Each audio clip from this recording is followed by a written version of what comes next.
श्री शिवाय नमस्तुभ्यम दोस्तों, स्वागत है आपका आपके अपने चैनल शिव भक्ति मार्ग में। सर्वप्रथम उन सभी बहनों को ढेर सारी शुभकामनाएं जो बहनें करवा चौथ का व्रत करती हैं या कुछ बहनें पहली बार व्रत करने वाली हैं या जिनकी सगाई हो गई है वो लोग व्रत करने वाली हैं।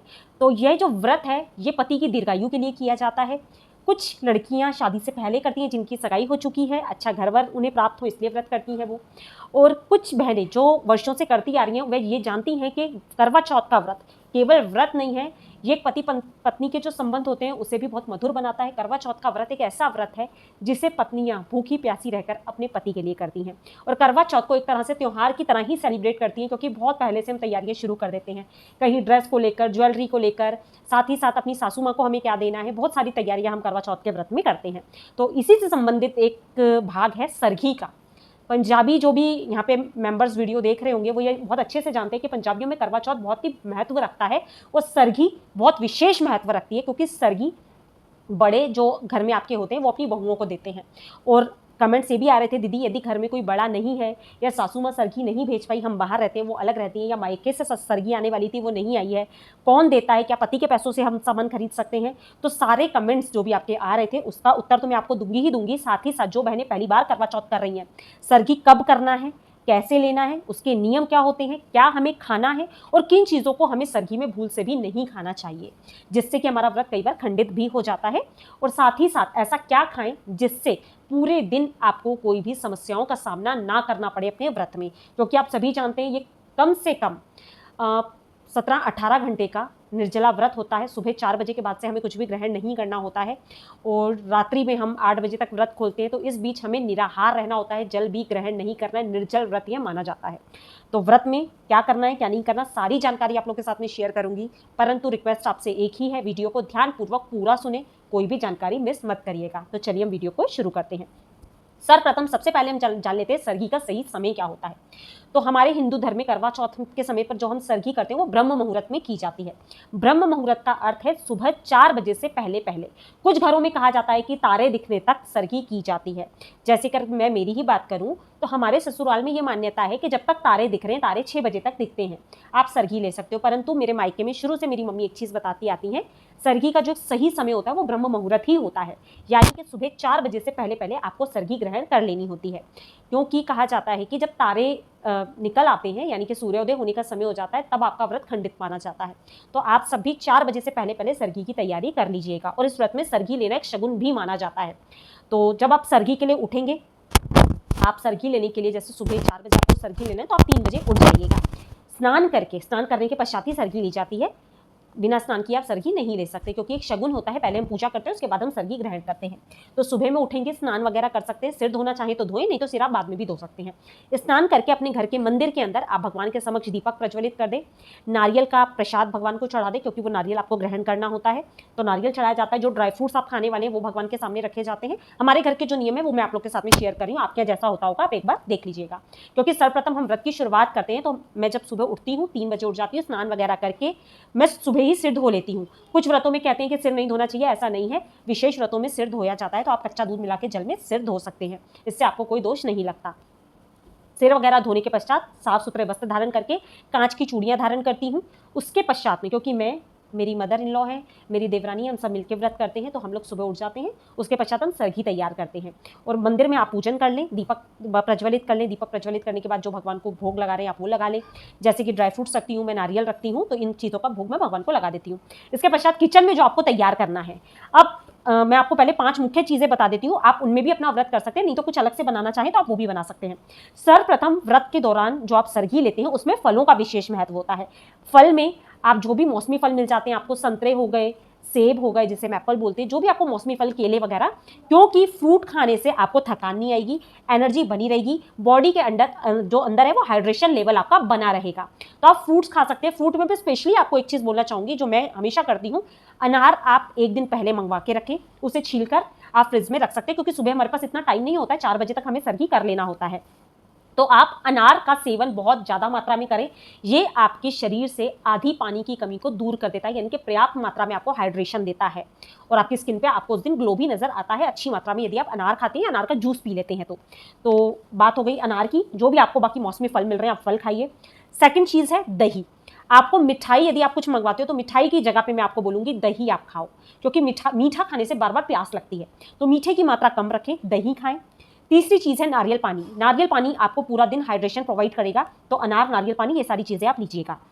आप नट्स ले सकते हैं, जिसे हम ड्राई फ्रूट्स बोलते हैं, सभी तरह के ड्राई फ्रूट्स आप खा सकते हैं। मखाने रोस्ट करके आप रख लीजिए, वो खा सकते हैं। काजू, बादाम, किशमिश वगैरह सब खा सकते हैं। इसमें आपको विटामिन, मिनरल बहुत अधिक मात्रा में आपको मिल जाएगा, पूरा दिन आपको भूख भी नहीं लगेगी। और साथ ही साथ दो चीज़ें अपनी प्लेट में आप ज़रूर रखिएगा, खजूर और आंवला का, यदि आपको मुरब्बा मिल जाता है या आंवला कैंडी वगैरह मिल जाती है, आप वो खा सकते हो। आंवला और खजूर खाने से ना, यदि आपको कब्जी की प्रॉब्लम है या पेट की कुछ समस्या हो जाती है या दिन भर आपको एसिडिटी की समस्या रहती है, तो आपकी वो समस्या खत्म हो जाती है। तो खजूर या फिर आंवले का मुरब्बा या आंवले की कैंडी आप अपनी थाली में ज़रूर रखें। अब साथ ही साथ जो मुख्य चीज़ें हैं, मैंने आपको अनार पहले ही बता दिया, जिससे हम मुंह मीठा करते हैं, जो स्पेशली बनाई जाती है आज के दिन, वो होती है आपको मार्केट में फिरनी मिल जाएगी। कई जगह मीठी फिरनी मिलती है, कई जगह फीकी मिलती है। उसे दूध में बॉईल करके, गर्म दूध ले लीजिए, उसमें शक्कर मिला के फिरनी डाल के वो खाई जाती है। और कई बार जैसे हमारे यहाँ पर भी फिरनी नहीं मिलती है, तो हम सिवैयाँ बनाते हैं। सिवई बना के उसका भोग लगा के भगवान को वो खुद हम ग्रहण करते हैं। तो फिरनी की जगह सिवई ले सकते हैं। ये ऑप्शन आपको जैसा आपको मिल जाए, नहीं तो फिरनी ले लीजिएगा या फिर सिवई ले लीजिएगा, इससे मुख मीठा किया जाता है। अब जो स्पेशल कुछ चीज़ें हैं, जैसे कि कुछ लोग ग्लूकोज वगैरह लेते हैं, क्योंकि पूरा दिन हमें पानी नहीं पीना होता, पानी की कमी भी हो जाती है कई बार, तो आप ग्लूकोज 1-2 ग्लास आराम से पी लीजिए सुबह, थोड़ा थोड़ा करके पीजिए, एक साथ नहीं पिया जाता है। साथ ही साथ कुछ लोग इनो लेते हैं पूरा दिन, क्योंकि व्रत में रहना होता है। और यदि आपको कुछ समस्या है तो आप अपनी मेडिसिन वगैरह भी प्रॉपर ले सकते हो, क्योंकि पूरा दिन हम व्रत में होते हैं, तो हमें एसिडिटी या सर पे दर्द वगैरह होना, बहुत सारी प्रॉब्लम देखिए हो जाती है। तो इसीलिए मैं आपको शेयर कर रही हूँ, 4 बजे जब आप अपनी सरही लेकर बैठें, अपनी मेडिसिन लेकर बैठें, आप जो भी इनो या ग्लूकोज वगैरह लेना चाहते हैं अपना वो लेकर बैठें, तो ये पूरी सरही की थाली इस तरह से तैयार की जाती है, जिसमें एक बार रिपीट कर रही हूँ, फल होते हैं, दही होता है, नारियल पानी आप रख सकते हैं, नट्स रख सकते हैं, खजूर जरूर रखिएगा, और फिरनी, कुछ भी मीठा जिससे हम मुख मीठा करेंगे, तो वो मीठी चीज़ कुछ भी एक रखी जाती है। तो ये हो गई। अब घर में क्या होता है, कुछ लोग जो किचन में अपने प्रिपेयर करते हैं, कुछ चीज़ें घर में ही बनती है, जैसे कि व्रत वाले दिन आपको सुबह उठते हैं हम लोग, तो टमाटर की मम्मी सब्जी बना देती है, चटनी जिसे हम बोलते हैं, खट्टी मीठी चटनी, क्योंकि कोई भी प्याज वाली वस्तु आपको ग्रहण नहीं करनी है अपनी सरगी में, इस बात का विशेष ध्यान रखिएगा। आप आलू की सब्जी बना सकते हैं, बिना प्याज लहसुन की आपको बनानी है। सरगी में कुछ भी प्याज लहसुन वाली चीज़ आपको नहीं खानी है। वैसे तो सरगी शगुन होती है, इतना सब सुबह नहीं खाया जाता, परंतु यदि आपके पास कुछ भी उपलब्ध नहीं है, आप अपनी किचन में टमाटर की जैसे चटनी बना सकते हैं, सिंपल पराठा आप सेक सकते हैं अपने लिए। पूड़ी वगैरह मत खाइएगा, पूड़ी खाने से प्यास लगती है। कुछ भी तला हुआ, नमकीन वगैरह आपको नहीं लेना है। तली गली चीज़ें हो गई, नमकीन हो गई, बहुत ज़्यादा मीठी चीज़ें हो गई, यदि आप ये अपनी सरगी में खाते हो तो आपको दिन भर प्यास की समस्या बनी रहेगी। तो जो चीज़ें मैंने आपको बताई, फ्रूट्स में नारियल पानी वगैरह, नट्स हो गए, ये सब चीज़ें खाने पे आप फोकस कर सकते हो। इससे आपका पूरा दिन आराम से निकल जाएगा और आपको कहीं पता नहीं चलेगा कि आपको प्यास लग रही है। अब बारी आती है ये चीज़ें, जो सरगी की थाली होती है वो देता कौन है। जब पहली बार करवा चौथ लड़कियां करती हैं, विवाह के पश्चात में जिनका पहला करवा चौथ होता है, तो ये सभी जो सरगी की थाली होती है, जितनी सामान मैंने आपको बताया, सब सरगी का सामान होता है। और साथ ही साथ इसमें श्रृंगार की वस्तुएं होती हैं, और जो भी आप नया वस्त्र पहनने वाले होते हैं, ये सारी चीज़ें मायके की तरफ से पहली बार आती हैं। और यदि आपके मायके से नहीं आ पाई हैं, तो मायके वाले कई बार कैश भी भेज देते हैं कि आप अपनी जगह पे रहते हो, आप खरीद लो। या मायके से नहीं आती, तो ये सास भी अपनी बहुओं को देती है सरगी की थाल, जिसमें सरगी का जो मैंने आपको सामान बताया, जो हम खाने का सामान होता है हमारा, वो होता है, मीठी मट्ठियाँ होती हैं, और सुहाग की सामग्री, आपके जो भी आप पहनते हैं वस्त्र वगैरह, वो सारी चीज़ें होती हैं। तो ये आपकी सास भी आपको देती हैं। अब कुछ लोग के कमेंट्स ये आएंगे, दीदी ना तो हमारी सास हमें दे पा रही है, ना हमारे मायके से आ पाया है, तब हम क्या करें। कुछ मत करिए, अपने पतिदेव से पैसे लीजिए, मार्केट से सारा सामान आप खुद भी खरीद के सरगी ले सकते हो, कोई दिक्कत वाली बात उसमें नहीं है। मैं केवल रिवाज के तौर पे बता रही हूँ। अक्सर सासू माँ या घर में जो भी बड़े होते हैं, जैसे कोई आपकी बड़ी जेठानी है, सास है, चाची सास है, मतलब जो भी आपके घर में बड़े हैं वही सरगी देते हैं। यदि कोई नहीं दे पा रहा है तो आप अपने पतिदेव से पैसे लेकर आप खुद भी सरगी का सामान लेकर आ सकते हो, ड्रेस खुद खरीद सकते हो, सारी चीज़ें आप खुद से कर सकते हो, यदि कोई देने वाला आपको नहीं है तो। अब सारी जानकारी मैंने आप लोग के साथ में शेयर करी, क्या समय होता है, किसने देना है, क्या चीज़ आपको खानी है और किन चीज़ों का सेवन आपको नहीं करना है, सारी जानकारी मैंने आपको प्रोवाइड कर दी है। और साथ ही साथ ये भी कमेंट्स आ रहे थे, दीदी क्या इस दिन कोरा वस्त्र ही पहना जाता है।